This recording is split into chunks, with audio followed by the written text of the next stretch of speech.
Here's Check On Stories we're following for you today on Robin Hood Radio. Pat Pagano's forecast, sunny today, mid-60s. A kind of cool night tonight. Clear, 45 to 50. Tomorrow, sun and some clouds, mid-70s. Thursday, partly sunny, mid-70s. And Friday, partly cloudy with scattered showers, lower 70s. We'll get the full details on that forecast in a few minutes. Well, the second public meeting to address citizens' concerns about law enforcement issues had two representatives from Troop B State Police Barracks in Canaan speak about the benefits of a resident state trooper program in Sharon. Lieutenant Alan Bison, the commander of the troop, and Trooper Ray Dugan met with about 40 residents at the town pavilion on Friday, answering questions and talking about how the town is covered by local officers. The first meeting arranged by the Board of Selectmen was held last spring to talk about the problem of speeding traffic. As a way of continuing the conversation, the two officers were invited to Friday's session, according to First Selectman Brent Colley. Asked what other options for law enforcement the town could pursue, they said it could form its own police force, but that would cost millions of dollars. And, of course, there's the resident state trooper program. An informal straw poll showed about half those in attendance would favor Sharon having a resident state trooper. In Kent, the Planning and Zoning Commission approved a change of use from commercial to residential at 16 Landmark Lane in a first step towards creating affordable housing at that site.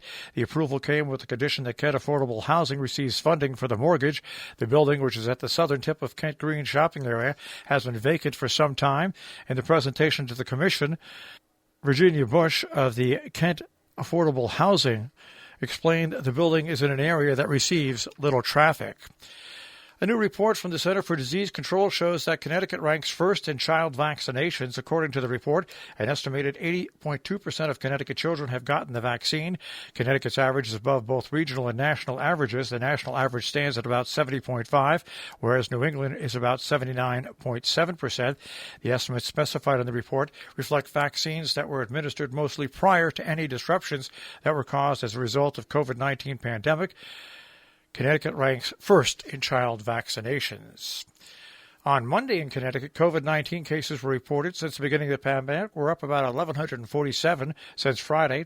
Out of the 62,825 tests administered, 1,147 came back positive. That results in a positivity rate of 1.83%.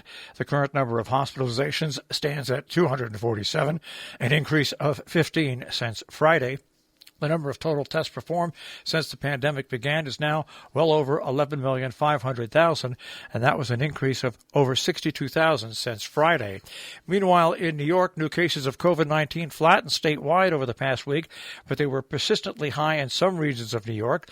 The 7-day positivity rate Saturday varied from 1.2% in New York City to a high of 6.2% in the North Country, as well as 5.4% in central New York, 5% in the Finger Lakes. The governor said she was pleased with the statewide trends, but noted the state's rates remain a concern. The statewide positive rate was 2% on Saturday. That was down from 2.5% a month ago. Enrollment at Berkshire Community College is up 1.4% over 2020. The overall enrollment for 2021 up compared to 2020, according to a news release from the college. First-year student population is up 16.4%, while continuing students are up 3.9%. Visiting nurse and hospice of Litchfield County flu vaccinations scheduled at the Lakeville Town Grove, 42 Ethan Allen Street, in between 12 noon and 2 p.m. And then on the 21st, there's two, one at the Sharon Pharmacy from 9:30 to 11:30, and one at Salisbury VNA from 1 until 3 p.m. In Kent, the Sewer Commission has a special meeting at 4 p.m. In Sharon, the Sharon Housing Authority has a meeting that is set for at 5 p.m. Salisbury, ZBA has a special meeting at 5 p.m. Board of Finance quarterly meeting at 7 p.m. The proposed budget of the Craryville Fire District of the towns of Claverick, Copac, Hillsdale, and Taconic, State of New York, will be presented by the Board of Fire Commissioners for the Craryville Fire District for its consideration tonight at 7 p.m. In Cornwall at 7:30, the Board of Selectmen have their meeting. That meeting is a Zoom meeting. Town of Sheffield Agricultural Commission has a meeting that is set for 7 p.m.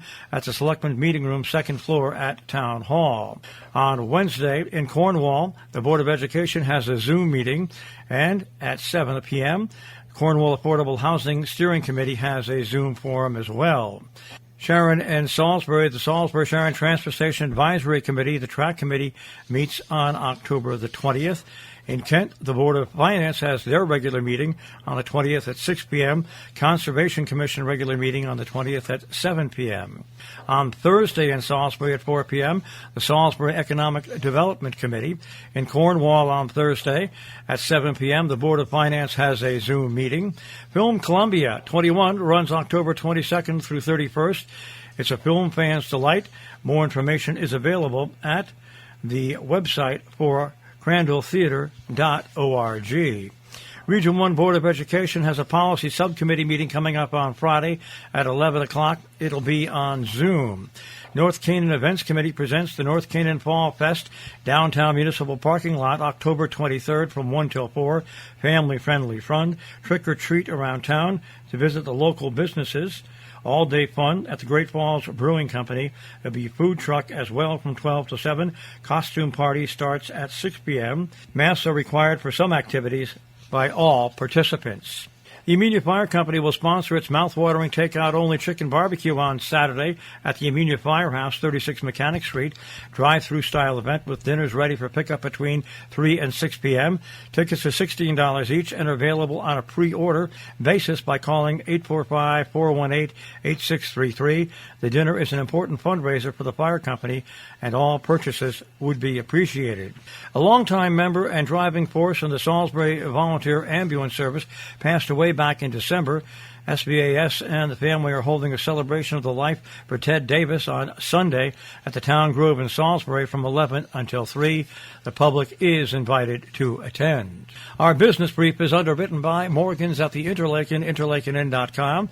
You'll also find them on Facebook and Instagram, and by Salisbury Bank, salisburybank.com. The Dow Jones Industrial Average will start off today at 35,258.61, the NASDAQ at 15,021.81, and the S&P 500 at 4486.46. We'll take a look at that tri-state forecast. That'll come your way in just a few moments.